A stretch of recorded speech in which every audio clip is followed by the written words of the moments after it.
Jack Milner, welcome to the Human Capital Innovations Podcast. Thank you, John, and thanks for inviting me along. It is a pleasure to be with you. You're joining us from the UK. I'm south of Salt Lake City in Utah in the United States.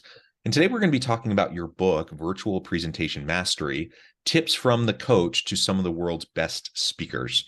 I love the title. It's super important. We're doing more and more virtual work, virtual collaborations, virtual interactions, virtual speaking.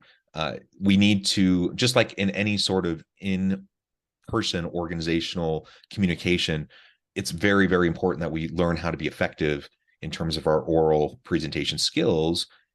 Now we're in this world where more than ever, we're doing more and more virtual collaborative work. We need to continue to make sure that we're keeping in mind how to do that effectively. So that's what we're going to be unpacking together today.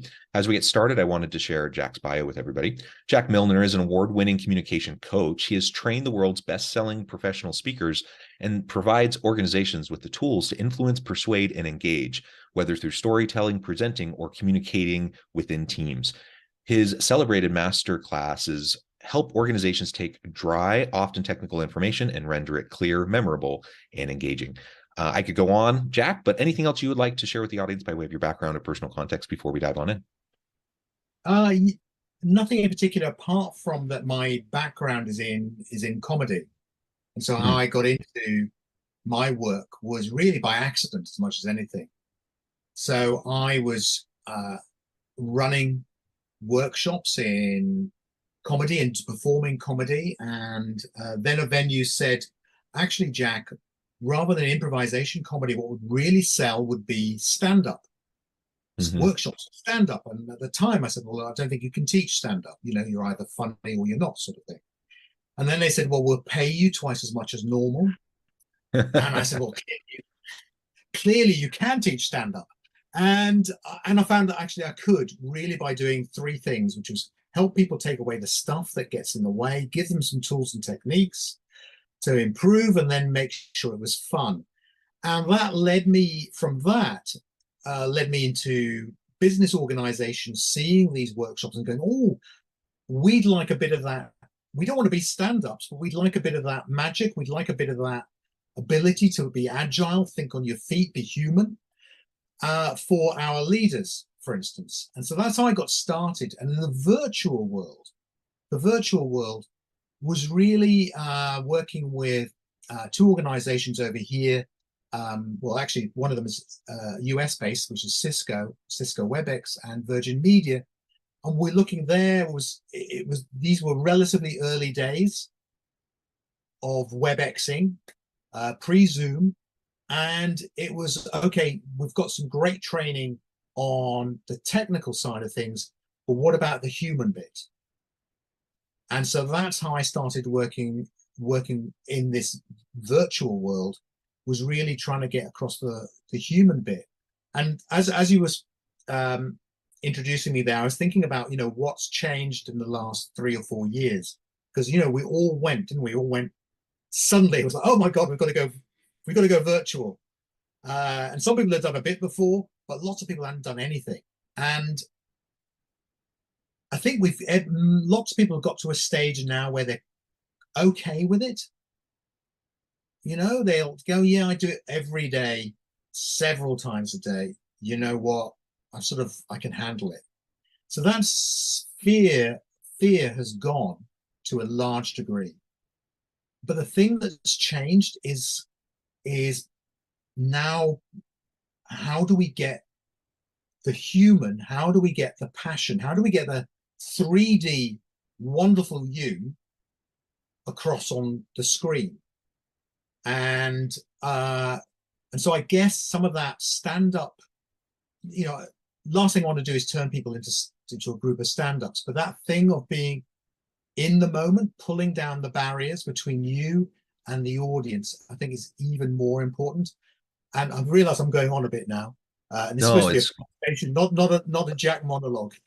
No, it's great. And I think, you know, I do want to talk more about your path, you know, from from comedy stand-up and coaching stand-up and teaching stand-up to the corporate and doing face-to-face training for, you know, how to do effective presentations, moving into virtual. I think all of that's super interesting and what we all need to be paying close attention to.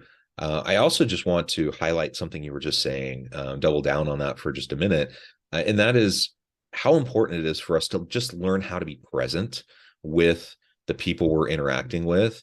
You know, I'm not a comedian. I'm the farthest thing from a comedian. I'm never going to do stand up. I'm, you know, probably not the most effective speaker in the world either. But you know, one thing I've tried to do over time is just learn how to be present with people so that I can be adaptive and flexible and like you said, agile in the moment. It's good to be prepared, and I think comedy, for example, comedians spend a ton of time in preparation. It's not like they just stand up and then all of a sudden things magically come to them. Like, you know, I think of Jerry Seinfeld, and I don't remember all the details, but I remember once hearing him talk about, you know, how much time and preparation goes into him really fine tuning a comedy routine. And even when he's doing more improvisation, you know, how much has gone into that. It's thousands of hours. Like it's practicing over and over and over again. And so we're not saying that you don't prepare, but Yeah, we all yeah. know we all know the difference when you're sitting in a meeting and someone's like reading from a notebook or, you know, something like that, versus when someone is present with you, making eye contact. They're reading the room, they're understanding the flow of energy in the room, they have, you know, stuff they want to cover, but they're also aware enough to recognize when maybe they need to diverge a little bit, focus on something else for a while.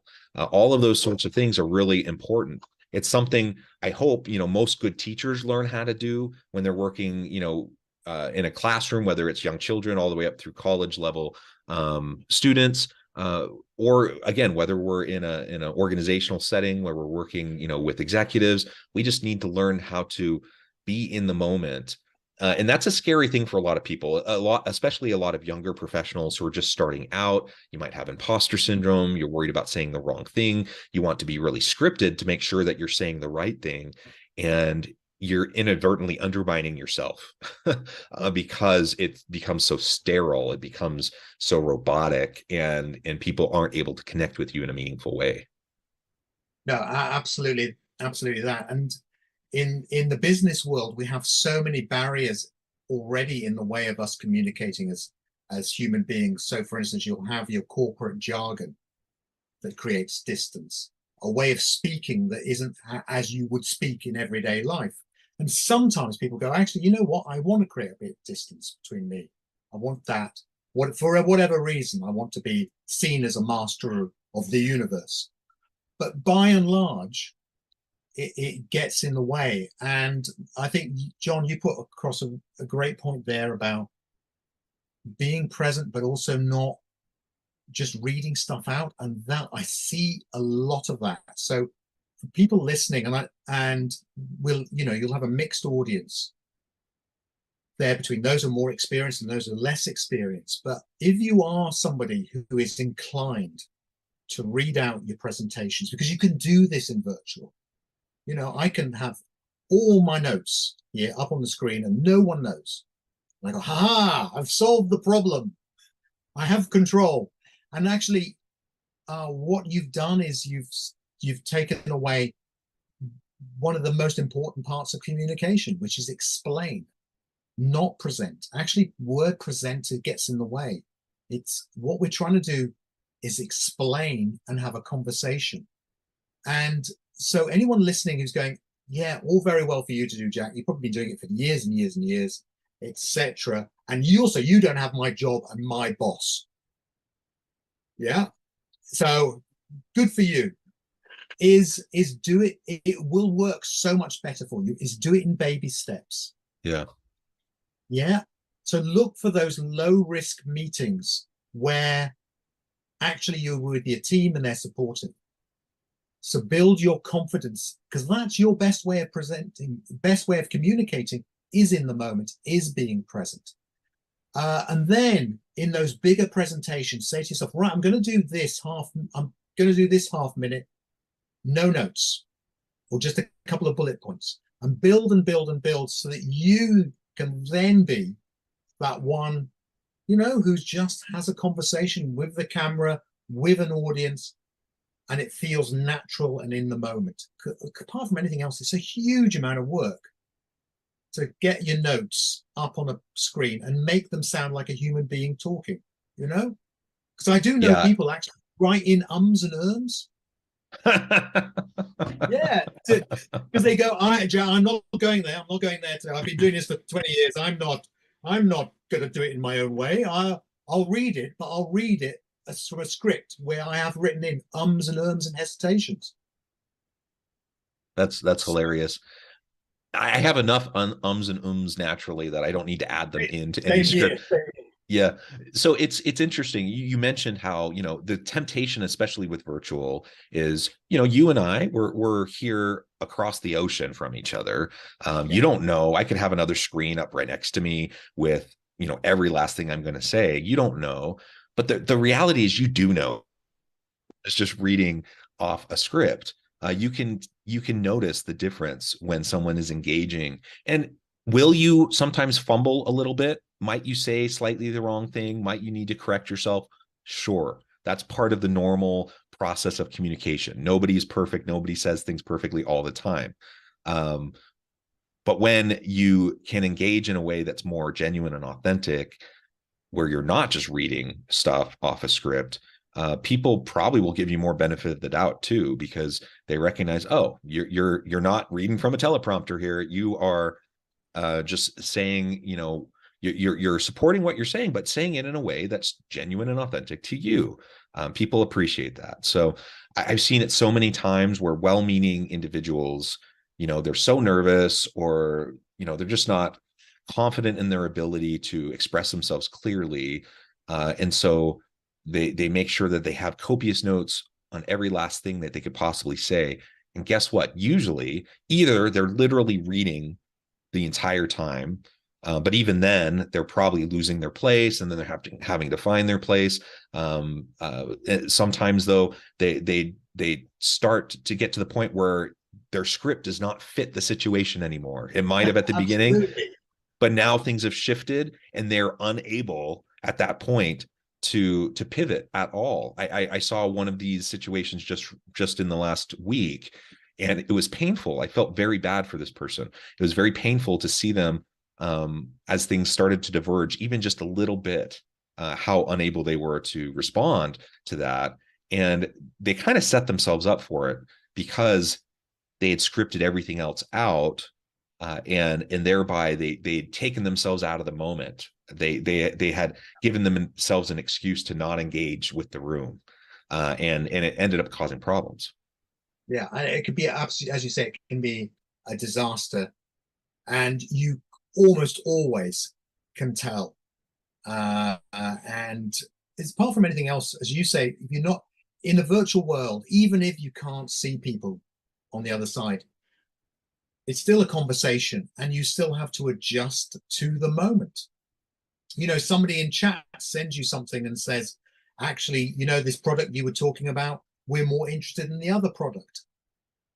And you can't just go, well, I'm going to carry on with my script about the product that you're not interested in, because that's what I had planned, and that's what I thought we were talking about.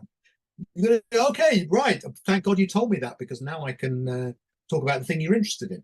I mean, you can, but you're going to lose your audience, and they're not going to care anymore. That's right. And we've all been there, right? We've all been in those situations where you at that point, you just mentally check out. You either literally leave, or you leave the call, or you just start doing something else. You don't pay attention because it's no longer relevant to you.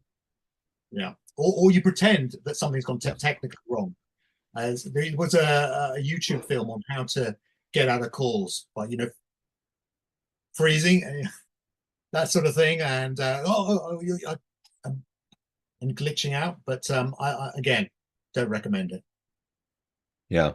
So we've already been talking a bit about the in-person versus the virtual. We've kind of been blending them together even. Of course, during the last few years, during COVID, we really had no choice. Clearly, there were people doing virtual meetings before COVID. I've been using Skype for years. I mean, I don't even remember the first time I used Skype. It was probably in the late 2000s. That was my video conference tool of choice for a really long time. WebEx was another one. And then now I've kind of shifted during COVID more into Teams and to Zoom.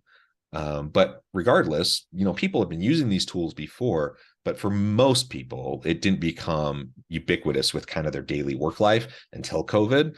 And then all of a sudden, I don't know about you, but I found myself, occasionally I would do a virtual, meeting like this. All of a sudden during COVID, I'm spending hours every day in virtual meetings. Yeah.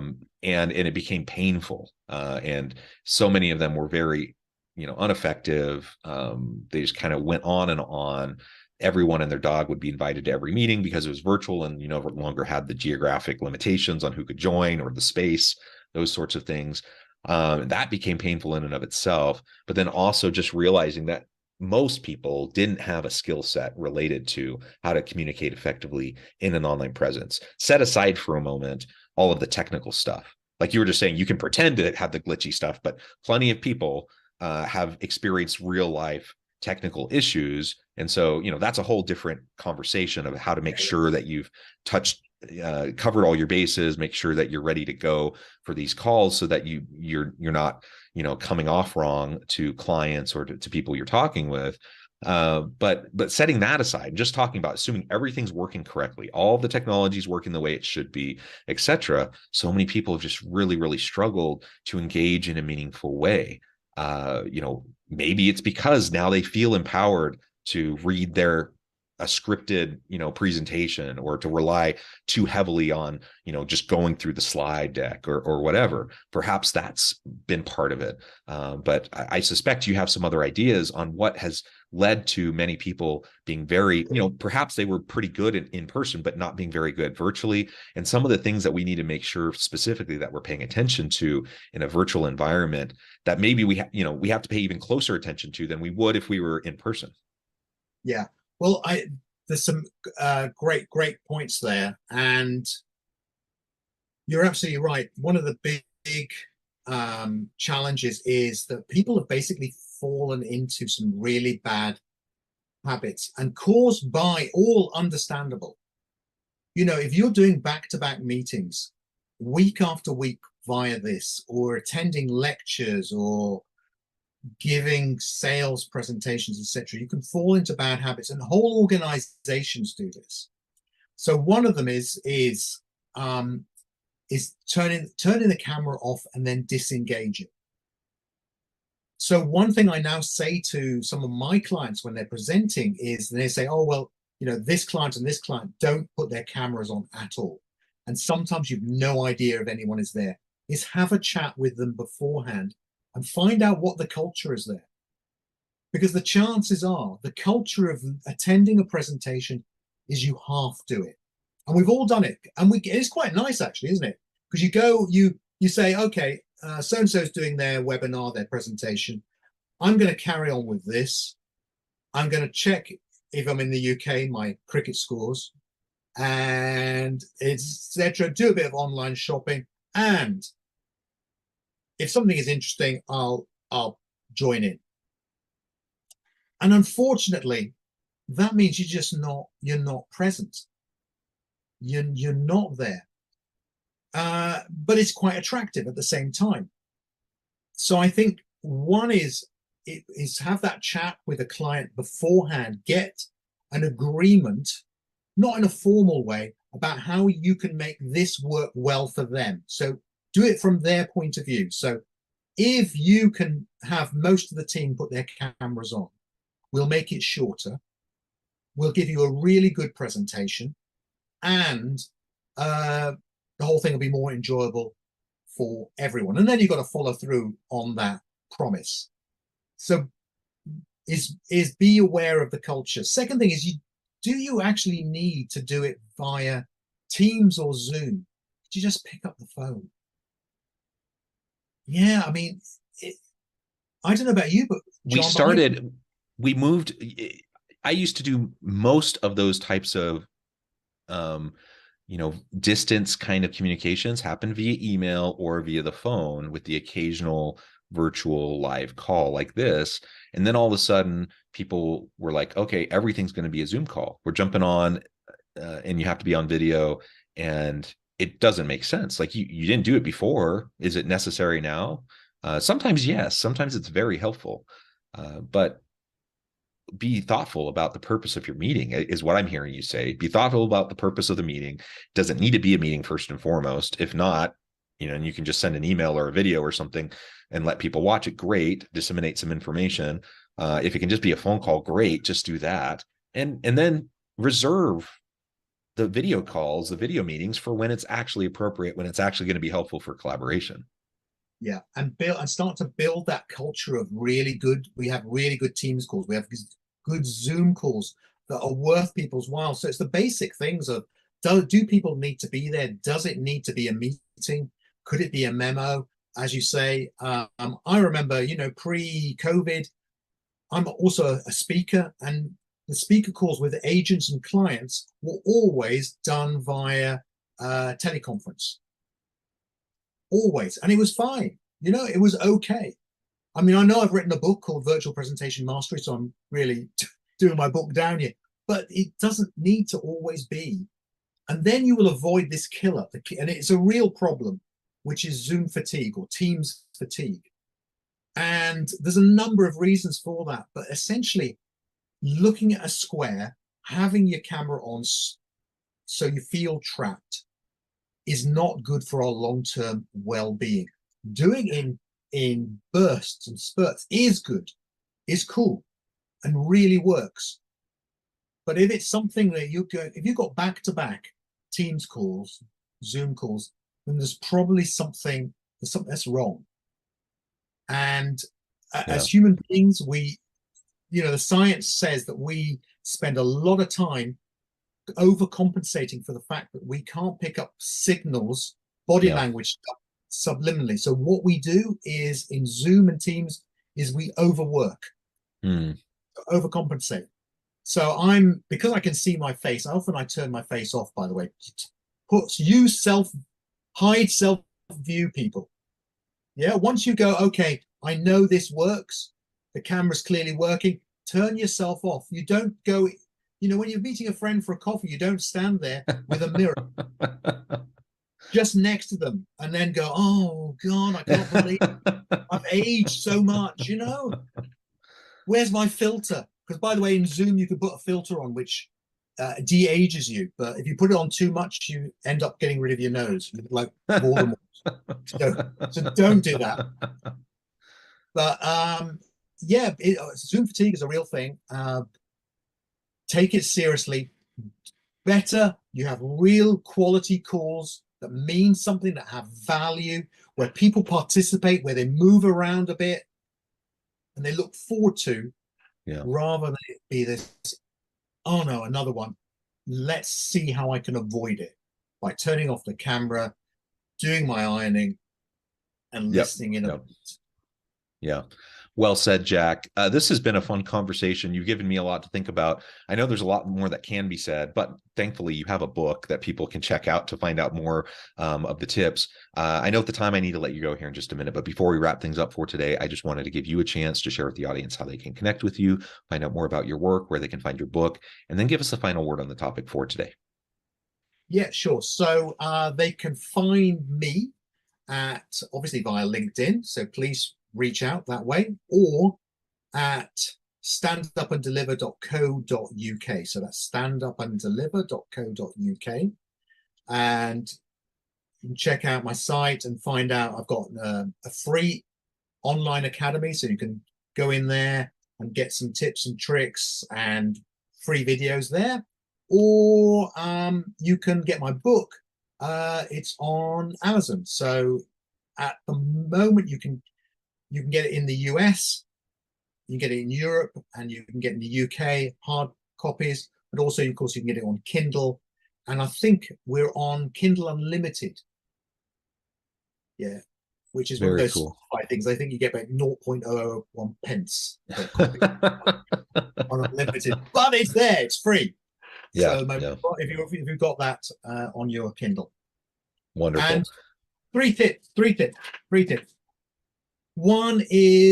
Number one is give value. Value is what people want. Okay. Number one is value. Second thing is active participation. In the first 5 minutes, get them actively participating, involved in it. It could be something as simple as at the beginning of your presentation, write down 3 things in chat you want to get from my presentation. They write those things down, they put them through on chat. You've got some fantastic data. They are participating. Third thing is do it with energy. Yeah, you have to put in as much energy as you would to a face-to-face, if not more. So imagine you're across a coffee table having a conversation with a friend, and you want to get them to do something. You're not going to do that by saying, here's my slide deck on the pub or the bar I'd like to go to tonight.